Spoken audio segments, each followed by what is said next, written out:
गोविन्दाय नमो नमः। प्रणतक्लेशनाशाय गोविन्दाय नमो नमः। ॐ नमो भगवते वासुदेवाय।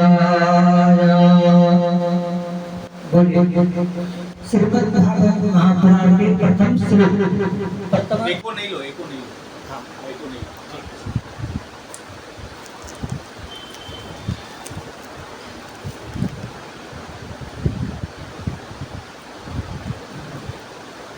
श्रीमद् भागवत महापुराण के ये है ना, चलिए उसमें एको आ रहा है ना, एको नहीं लो। एको आ रहा है उसमें। नहीं, इसमें नहीं आएगा।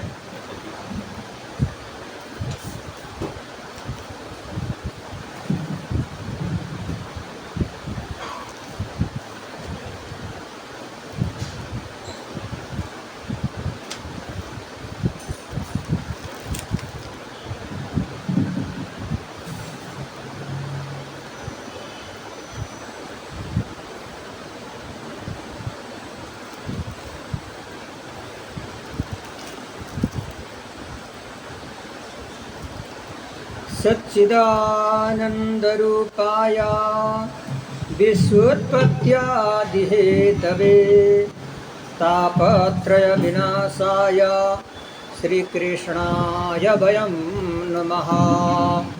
सच्चिद आनंद स्वरूप परमात्मा विश्व का उत्पत्ति स्थिति संहार करते हैं। तीनों ताप आध्यात्मिक, आदि दैविक, आदि भौतिक, तीनों ताप को नाश करने वाले श्री कृष्ण भगवान को हम लोग सब मिल करके प्रणाम करते हैं।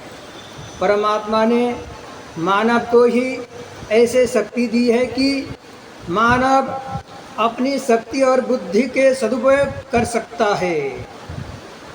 वह इस शक्ति और बुद्धि का उपयोग भगवान के लिए करता है। तब मृत्यु से पहले ही उसे परमात्मा के दर्शन होते हैं। पर प्रायः मानव अपनी बुद्धि का उपयोग धन प्राप्ति के लिए ही करता है और शक्ति का उपयोग भोग प्राप्ति के लिए करता है। इससे अंतकाल में बहुत पछताता है। शक्ति और बुद्धि परमात्मा के लिए है। दुर्लभ मनुष्य शरीर पाकर परमात्मा के दर्शन के लिए जो प्रयत्न नहीं करता है, वह स्वयं अपनी ही हिंसा कर रहा है। ऋषि उसे आत्मघाती कहते हैं। जिसकी परमात्मा के दर्शन की इच्छा है, जो प्रभु के दर्शन के लिए प्रयत्न करता है, उसे भले ही परमात्मा के दर्शन न हो, पर उसका मरण सुधरता है। अंतकाल के समय में उसे शांति प्राप्त होती है। उसका मरण मंगलमय होता है।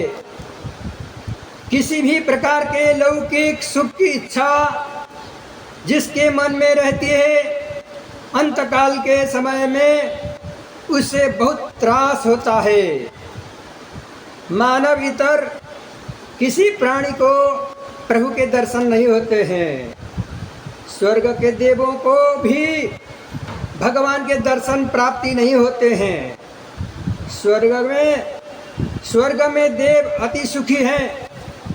भले ही वे सुख भोग लें, पर उस सुख का अंत तो अवश्य होता है।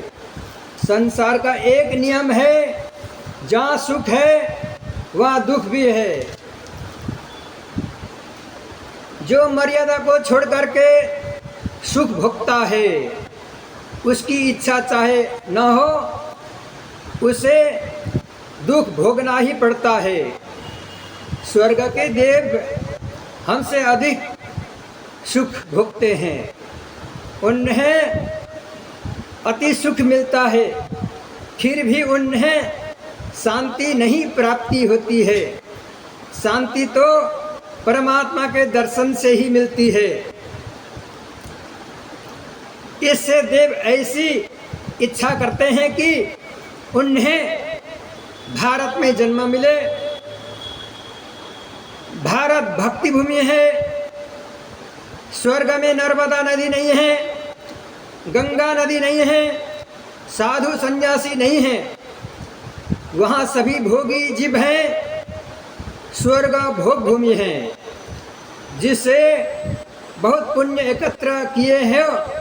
जिसने बहुत पुण्य एकत्रित किया हो वह सुख भोगने के लिए स्वर्ग में जाता है। परंतु स्वर्ग से भी भारत देश श्रेष्ठ है। देव भक्ति नहीं कर सकते हैं। भक्ति मानव शरीर से ही होती है।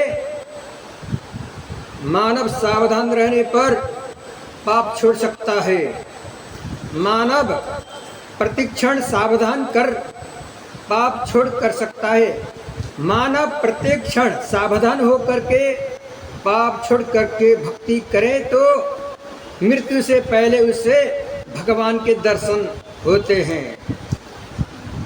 सभी मानव इतर प्राणियों को भोग ही मिलता है। मानव शरीर की यही विशेषता है कि मानव विवेक से थोड़ा सुख भोग ले और भक्ति करे तो उससे भोग और भगवान दोनों मिलते हैं। श्री कृष्ण भगवान का दर्शन मानव शरीर द्वारा हो सकते हैं। मानव में ऐसी शक्ति है, स्वर्ग के देव सुख प्राप्ति कर सकते हैं, पुण्य का फल भोग सकते हैं, सुख भोग सकते हैं। लेकिन क्षणे पुण्य मर्त्यलोकम विशन्ति, पुण्य एकत्रित करने से पुण्य के प्रभाव से स्वर्ग को जाते हैं और स्वर्ग में सुख भोग मिलता है और फिर भोगते भोगते सुख क्षण हो जाते हैं, समाप्त हो जाते हैं, फिर मृत्यु लोक में आना पड़ता है। लेकिन स्वर्ग से आए हुए कैसे कुल में आते हैं? शुचिनाम श्रीमताम गेहे युग भ्रष्टो विजायते। शुचि पवित्र कुल में जन्म लेते हैं, योगियों के कुल में जन्म लेते हैं। मानव में ऐसी शक्ति है, स्वर्ग के देव पुण्य का फल सुख भोगते हैं, पशु पाप का फल दुख भोगते हैं। पशु आत्मा को शरीर समझता है, शरीर से आत्मा अलग है। मानव इसे जानता है, शरीर ही मैं हूँ, शरीर ही आत्मा है, ऐसा पशु समझते हैं। इससे वे शरीर सुख मग्न रहते हैं। पशु का स्वभाव सुधारता नहीं है। बिल्ली जन्म से लेकर के मृत्यु तक चूहे की हिंसा करती है। बिल्ली ने कभी चूहे की हिंसा करना छोड़ दिया हो, ऐसा सुना नहीं है। पशु स्वभाव को छोड़ नहीं सकते हैं। उनका स्वभाव एक सा रहता है। मानव चाहे तो अपने स्वभाव को सुधार सकता है। जप करने से, कथा सुनने से आपका स्वभाव सुधरेगा। सत्संग से स्वभाव सुधरता है।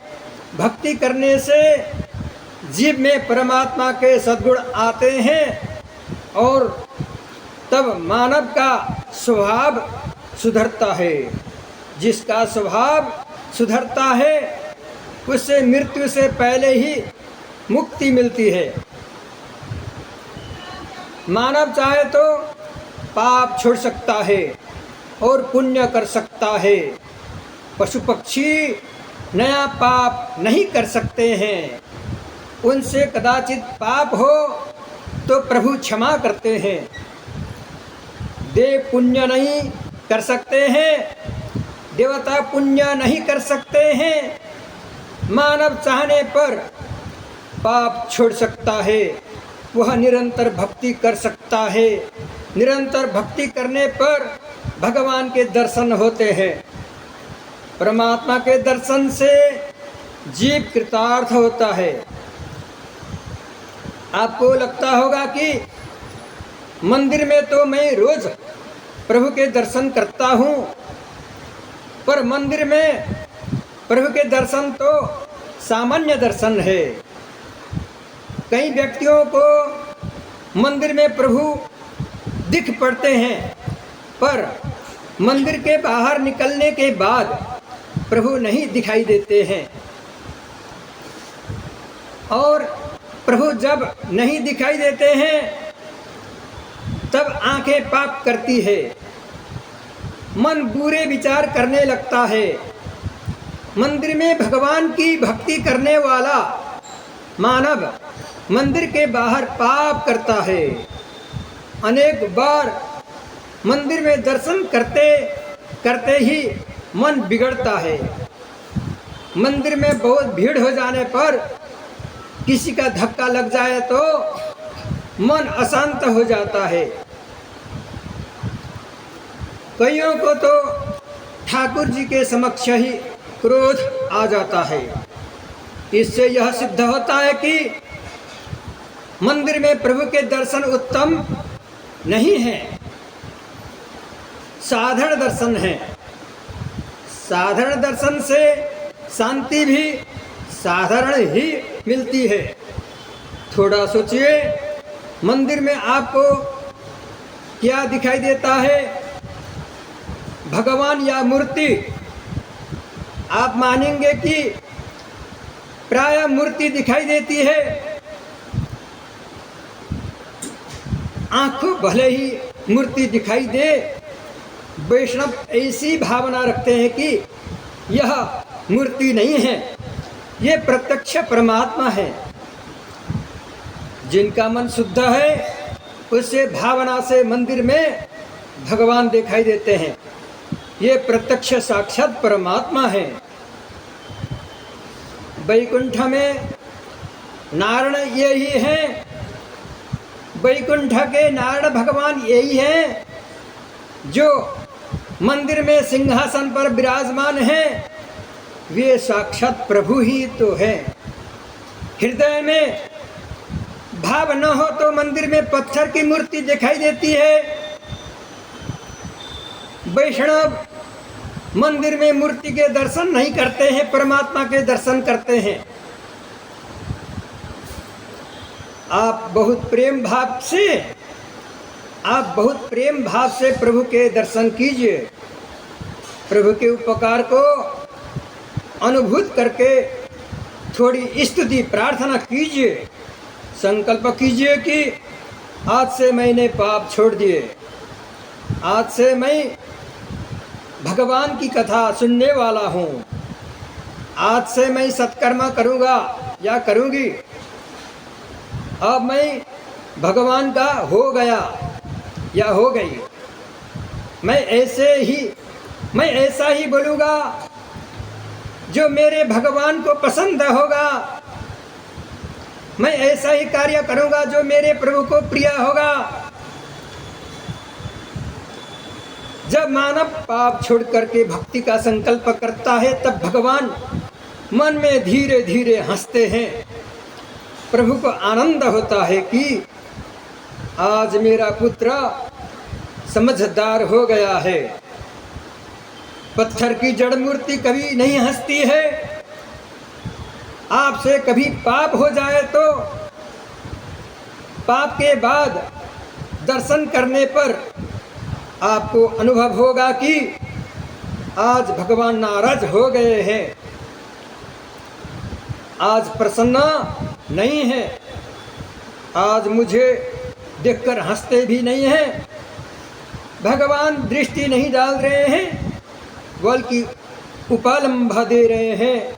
मानो यह कह रहे हैं कि मेरा नाम धारण किया पर कभी अभी तक पाप नहीं छोड़ा है, अभी तक पाप नहीं छोड़ रहे हो। पुत्र बुरा हो जाता है तो पिता को क्षोभ होता है। जीव ईश्वर का पुत्र है। जीव पाप जीव पाप करके भगवान के दर्शन करने जाता है तब उसे देख करके भगवान को क्षोभ संकोच होता है। भगवान उलाहना देते हैं, मानो कह रहे हो कि आज तुम्हारी ओर देखने का मन नहीं हो रहा है, मेरा पुत्र होकर ऐसा पाप कर रहा है। पत्थर की मूर्ति उलाहना नहीं देती है, पत्थर की मूर्ति हंसती भी नहीं है। जिनका हृदय शुद्ध है, जिसकी आंखें पवित्र हैं, जिसके हृदय में भावना है, उसे मंदिर में भगवान दिखते हैं। आंख से भले ही पत्थर की मूर्ति हो, आंख से भले ही पत्थर की मूर्ति दिखाई दे, वैष्णव भावना से भगवान के ही दर्शन करते हैं। 100 रुपए के नोट में एक भी पैसा नहीं दिख पड़ता है।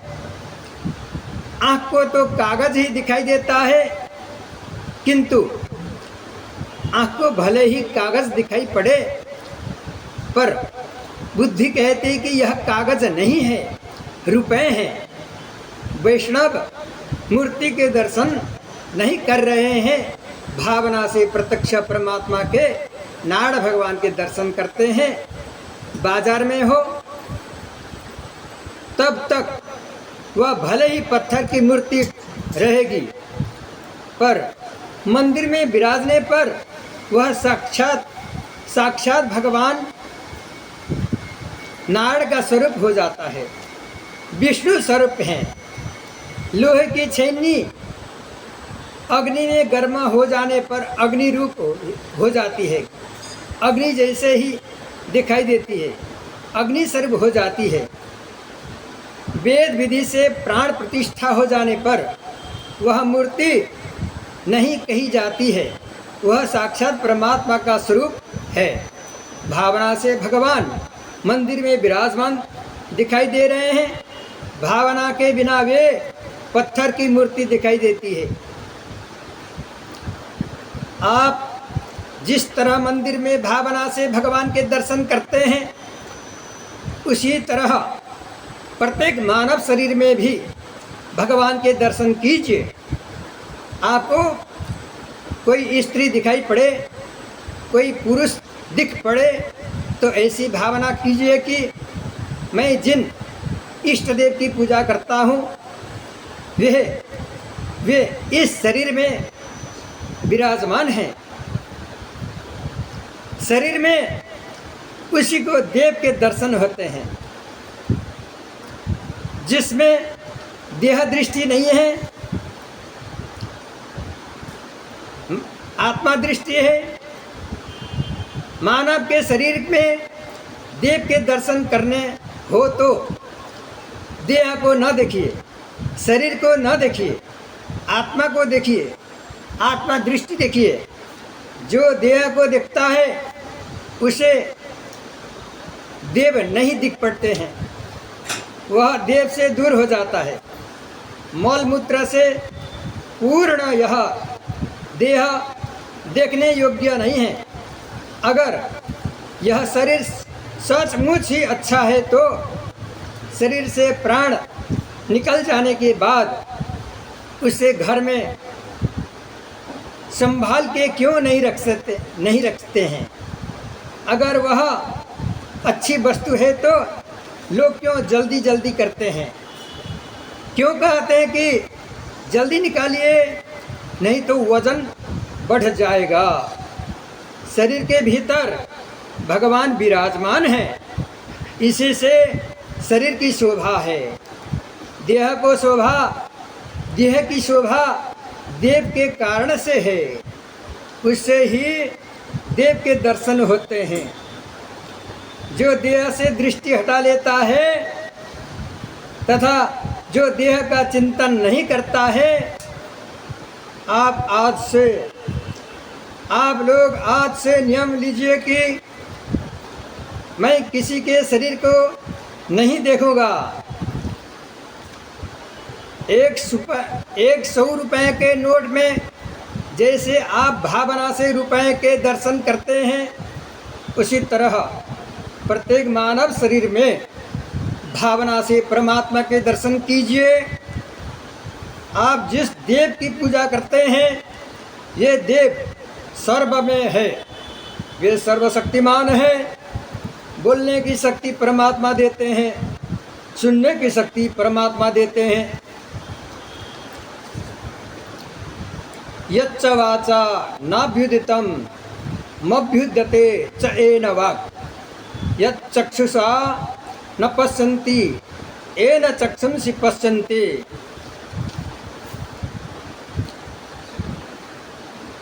शृणोति यन्न श्रोत्रेण येन श्रोत्रमिदं श्रुतं तदेव ब्रह्मत्वं विद्धि नेदं यदिदमुपासते।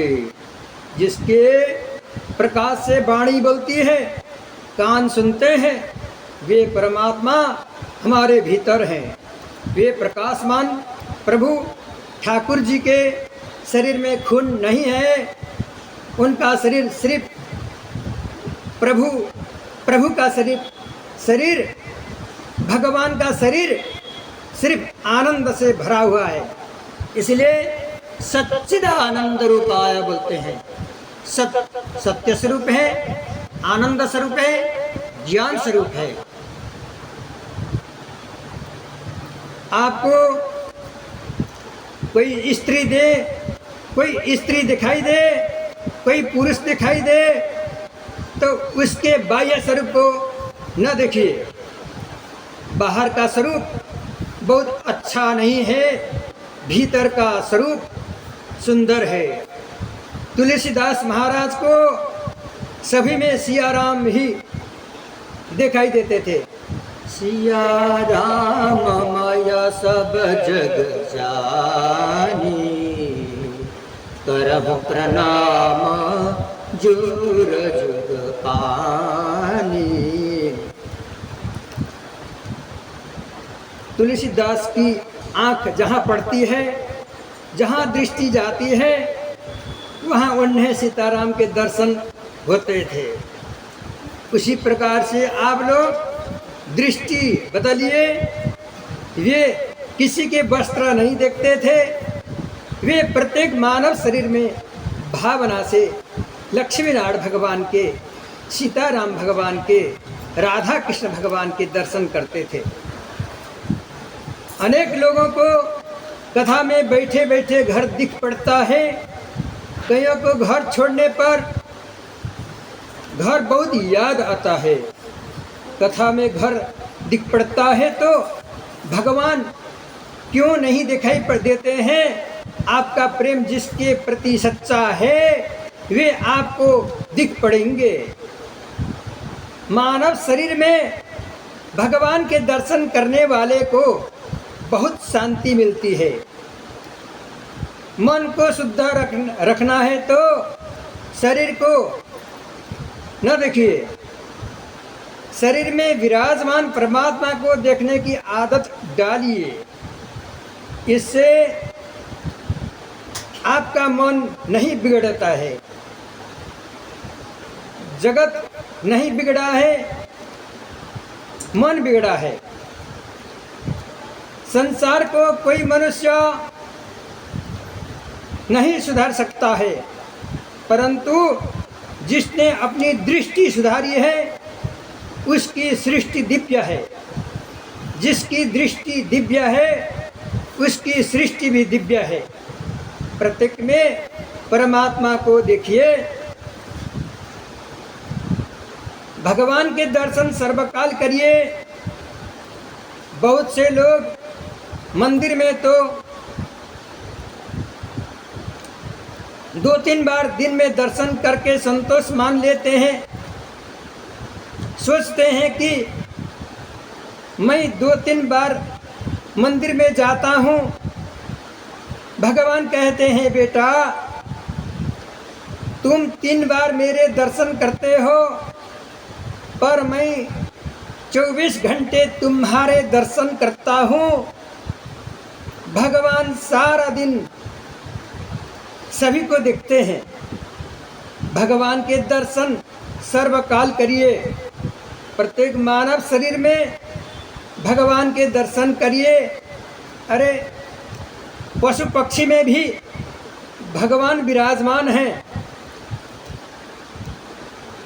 देह भले ही भिन्न भिन्न है, पर प्रत्येक देह में देव एक ही है।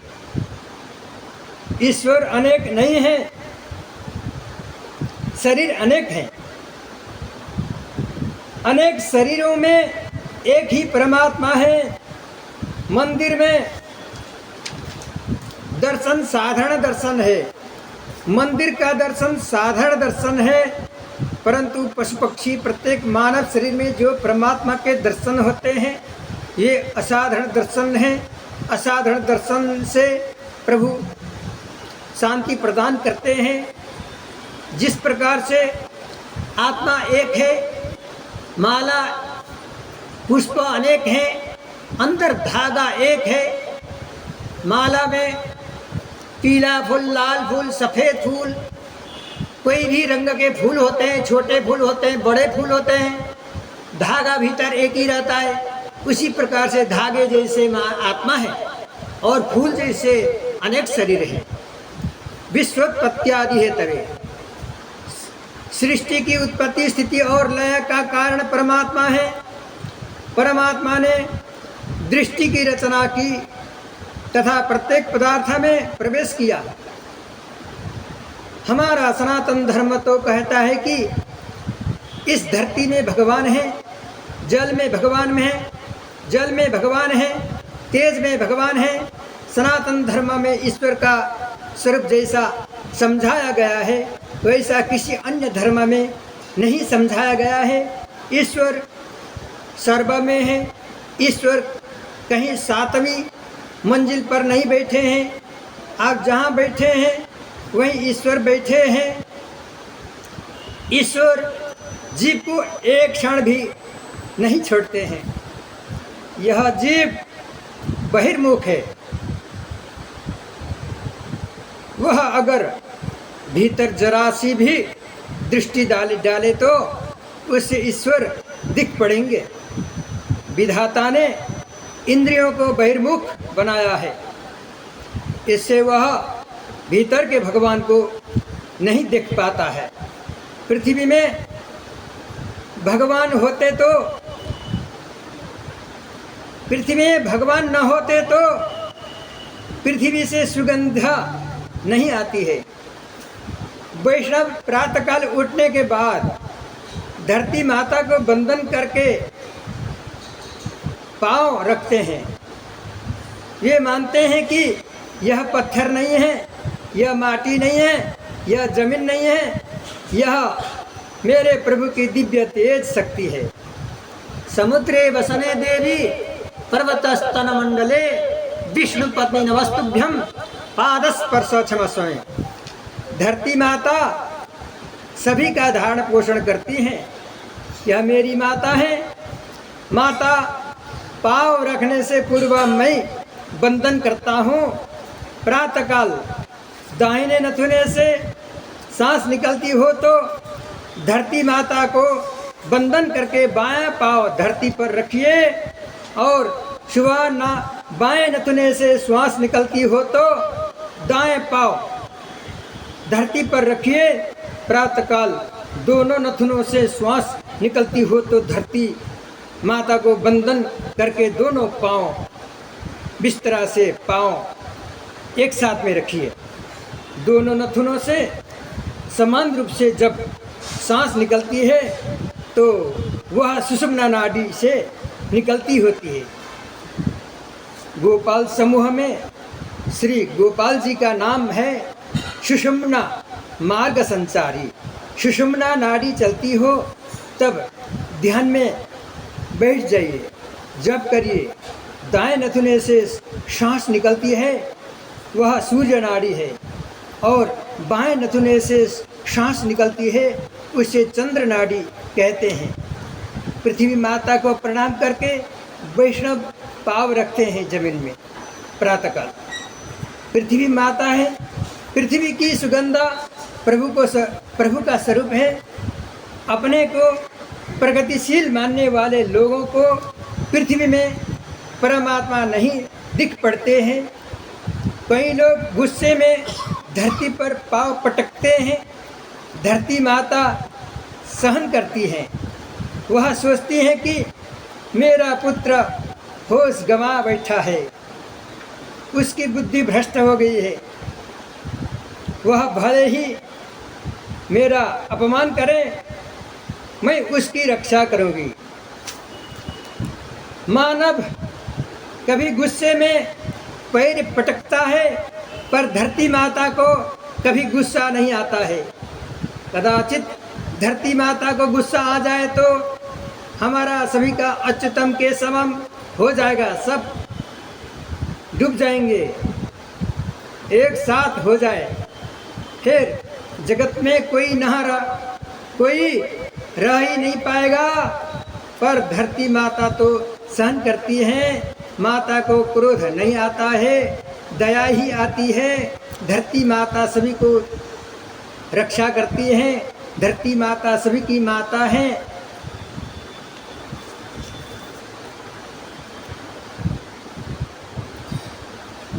भगवान के हाथ में शंख चक्र गदा पद्म है। बालाजी महाराज का स्वरूप अति दिव्य है। उनका नाम त्रिपति बालाजी है। श्री देवी, लीला देवी और भूदेवी तीनों के ये पति हैं। पति अर्थात स्वामी है, इससे इनका नाम त्रिपति पड़ा है।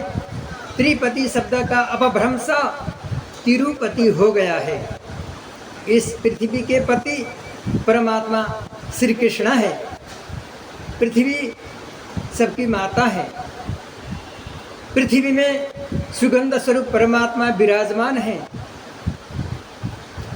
रास्ते में पुष्प दिख पड़ता है तो क्या आप उस पुष्प पर पैर रख सकेंगे?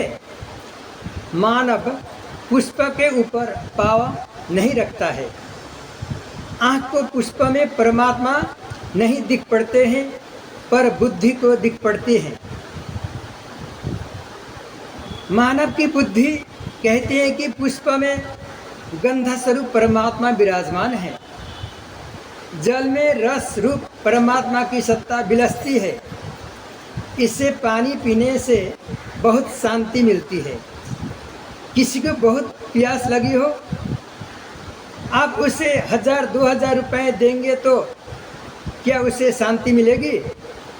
वह कहेगा थोड़ा जल दीजिए। पानी मिलने पर ही प्यास बुझेगी। पानी में जो मिठास है वही परमात्मा श्री कृष्ण का स्वरूप है।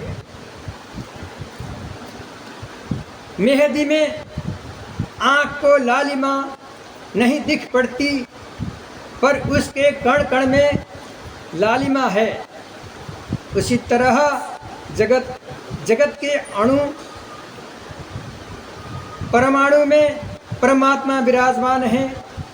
आप सभी में भगवान के दर्शन करने की आदत डालिए। इस प्रकार एक दिन आपको अपने भीतर विराजमान परमात्मा के दर्शन होंगे। आपके भीतर भगवान है। आपका आनंद आपके भीतर ही है। जीव को आनंदमय परमात्मा का आनंद प्राप्त हो तो जीव जड़ वस्तुओं में आनंद खोजने न जाए। आपका आनंद आपको नहीं मिलता है, क्योंकि मानव को अपने स्वरूप का अनुभव नहीं है। आनंदमय परमात्मा उसके भीतर ही विराजमान है। परमात्मा के 3 स्वरूप शास्त्र में दर्शाए गए हैं। सच्चित आनंद स्वरूप, सत प्रकट स्वरूप में सर्वत्र है। चित ज्ञान स्वरूप में आनंद प्रकट है। चित ज्ञान स्वरूप में आनंद अप्रकट है। जड़ वस्तु में सत है, पर चित और आनंद नहीं है। जीव में सत और चित प्रकट होते हैं, परंतु आनंद अप्रकट है, अव्यक्त है, गुप्त है। इस तरह आनंद हमारे भीतर है। फिर भी मनुष्य उससे बाहर खोजता है। आनंद किसी स्त्री में, किसी पुरुष में या किसी जड़ पदार्थ में नहीं है। आनंद स्वरूप परमात्मा भीतर ही है। इसमें एक रूप बनने पर आनंद प्राप्त होता है।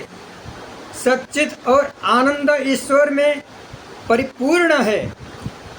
परमात्मा परिपूर्ण सद्रूप है, परिपूर्ण चिद्रूप है और आनंदमय है। संसार का प्रत्येक पदार्थ परिणामतः विनाशी होने से परिपूर्ण नहीं होता है, जबकि सत नित्य है, चित ज्ञान है।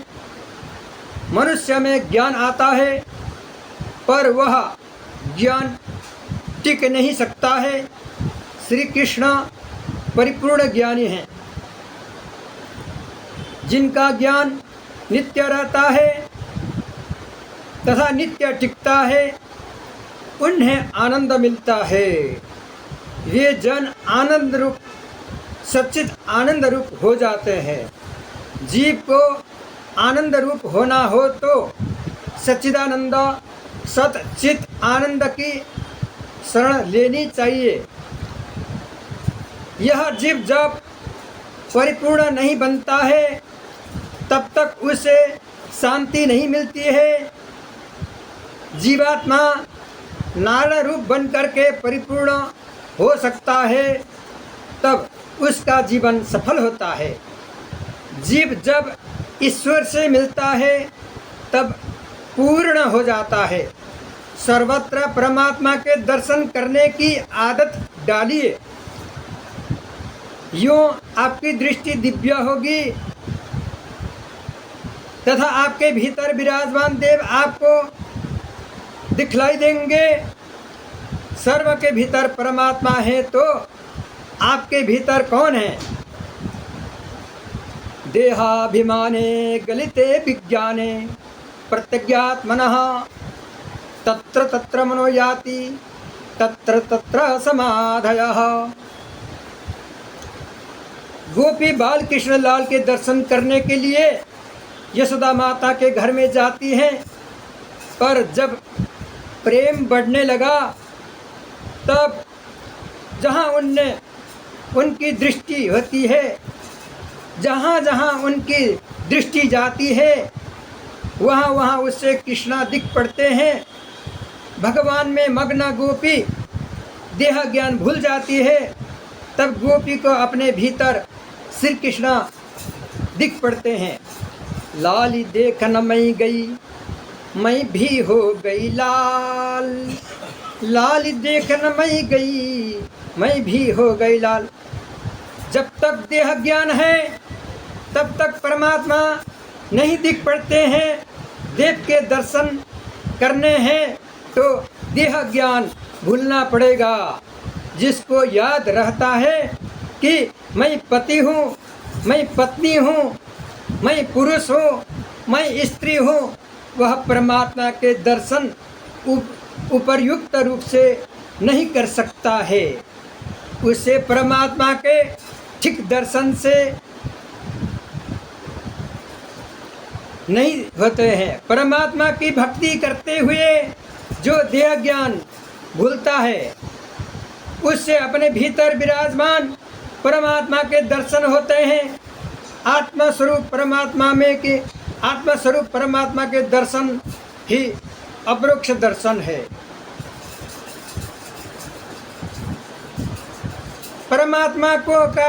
परमात्मा का नाम लेते लेते ऐसे रम जाइए, परमात्मा ही दिख पड़े। मैं कौन हूँ, कहाँ हूँ, सब भूल जाइए। नाम जपिए प्रेम से। ओम नमो भगवते वासुदेवाय। ओम नमो भगवते वासुदेवाय। ओम नमो भगवते वासुदेवाय। ओम नमो भगवते वासुदेवाय।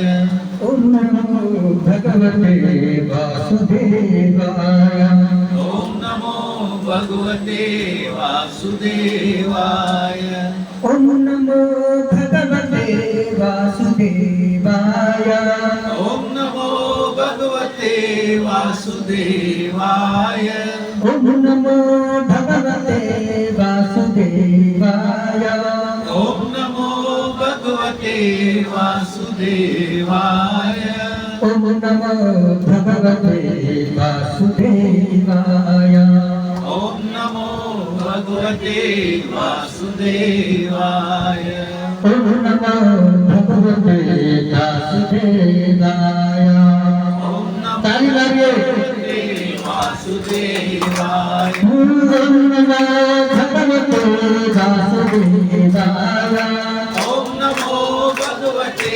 वासुदेवाय ओम नमो भगवते वासुदेवाय ओम नमो भगवते वासुदेवाय ओम नमो भगवते वासुदेवाय ओम नमो भगवते झुमते हुए ओम नमो भगवते वासुदेवाय ओम नमो भगवते वासुदेवाय ओ वासुदेवाय नमो वासुदेवाय वासुदेवाय मेरो वासुदेवाय ओ वासुदेवाय नमो वासुदेवाय वासुदेवाय मेरो वासुदेवाय ओम नमो भगवते वासुदेवाय ओम नमो भगवते वासुदेवाय जोर से बोलिए ओम नमो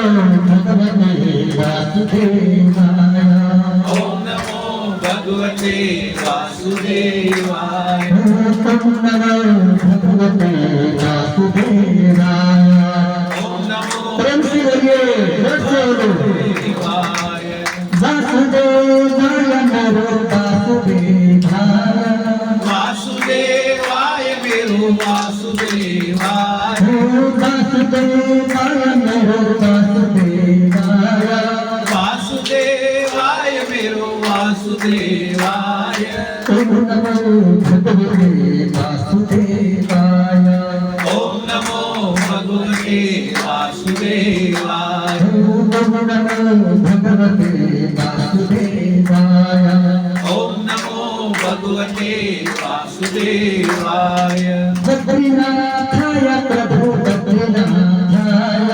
बद्रीनाथाय प्रभु बद्रीनाथाय बद्रीनाथाय प्रभु बद्रीनाथाय बद्रीनाथाय प्रभु बद्रीनाथाय ओम नमो भगवते वासुदेवाय ओम नमो भगवते वासुदेवाय ओम नमो भगवते वासुदेवाय ओम नमो भगवते वासुदेवाय ओम नमो भगवते वासुदेवाय ओम नमो भगवते वासुदेवाय श्री कृष्ण गोविंद मुरारी हरे नारायण वासुदेव श्री कृष्ण गोविंद हरे मुरारी हे नाथ नारायण वासुदेव श्री कृष्ण गोविंद हरे मुरारी हे नाथ नारायण वासुदेव श्री कृष्ण गोविंद हरे मुरारी हे नाथ नारायण वासुदेव श्री कृष्ण गोविंद हरे मुरारी हे नाथ नारायण वासुदेव श्री कृष्ण गोविंद हरे मुरारी हे नाथ नारायण वासुदेव हे नाथ नारायण वासुदेव हे नाथ नारायण वासुदेव हे नाथ नारायण वासुदेव हे नाथ नारायण वासुदेव श्री कृष्ण गोविंद हरे मुरारी हे नाथ नारायण वासुदेव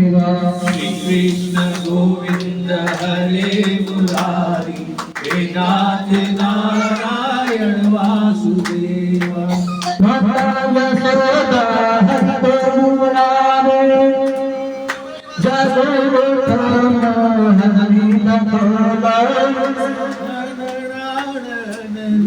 बुलावे जागो मोहन साई रंगाती हरि को पुकारे गोविंद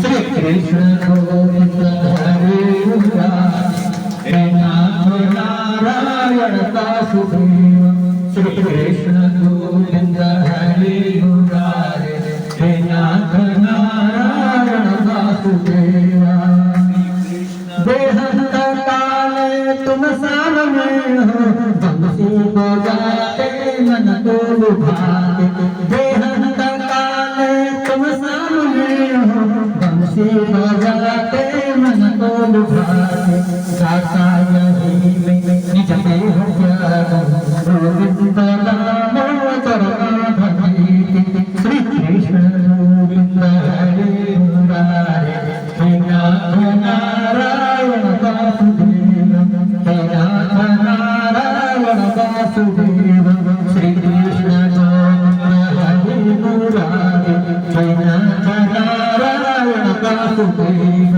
हे नाथ नारायण वासुदेव बोलिए भागवत भगवान के सुखदेव जी महाराज के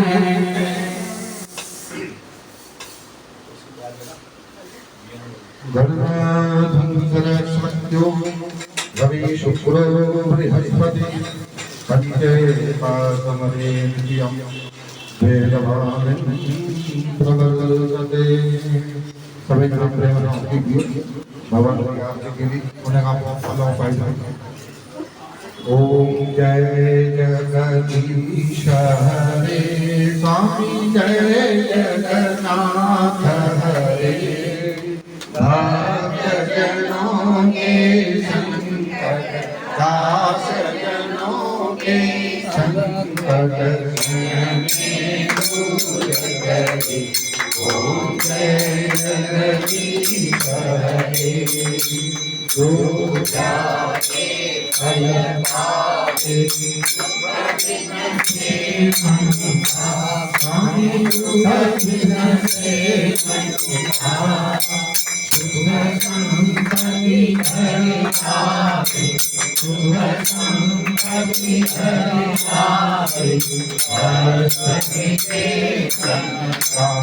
ओम जय जगदीश हरे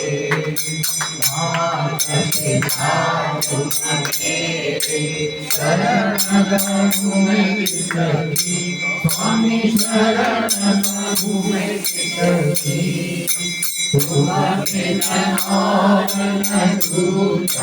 प्रभु बिना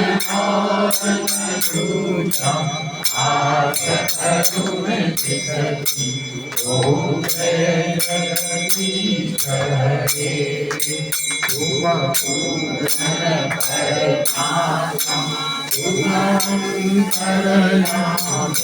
स्वामी तुम अंतरयामी तार ब्रह्म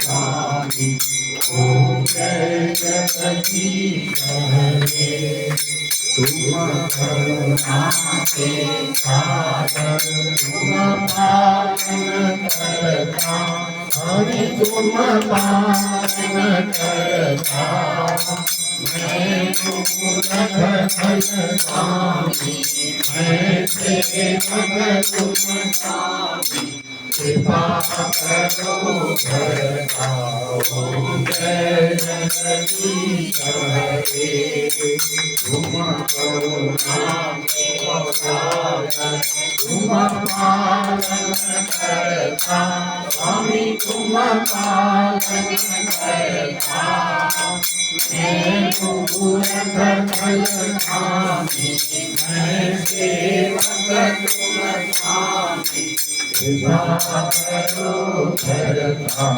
ओम जय जगदीश हरे तुम्हारो एक गोचर सबके प्राणपति स्वामी सबके प्राणपति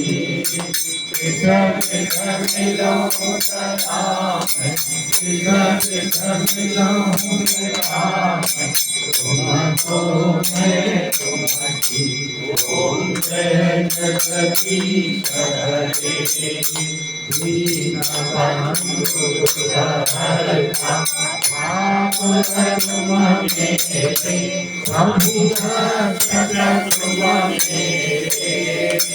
अपने हाथ उठाओ अपने शरण लगाओ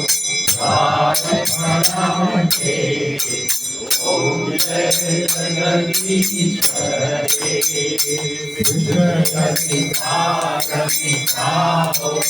आप हरो देवा प्रभु हरो देवा श्रद्धा भक्ति बढ़ाओ श्रद्धा प्रेम बढ़ाओ हरि देवा ओम जय जगदीश हरे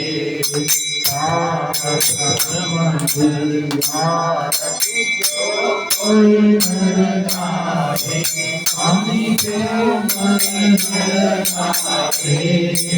सरस्वती आनंद स्वामी सरस्वती आनंद स्वामी फल पाए ओम जय जगदीश हरे ओम जय जगदीश हरे स्वामी जय जगन्नाथ हरे भक्त जनों के संकट दास जनों के संकट दूर करे ओम जय जगदीश हरे कर्पूर गौरम करुणावतारम संसारसारम भुजगेन्द्रहारम सदा वसन्तं हृदयारविन्दे भवं भवानी सहितं नमामि त्वमेव माता च पिता त्वमेव बन्धुः च सखा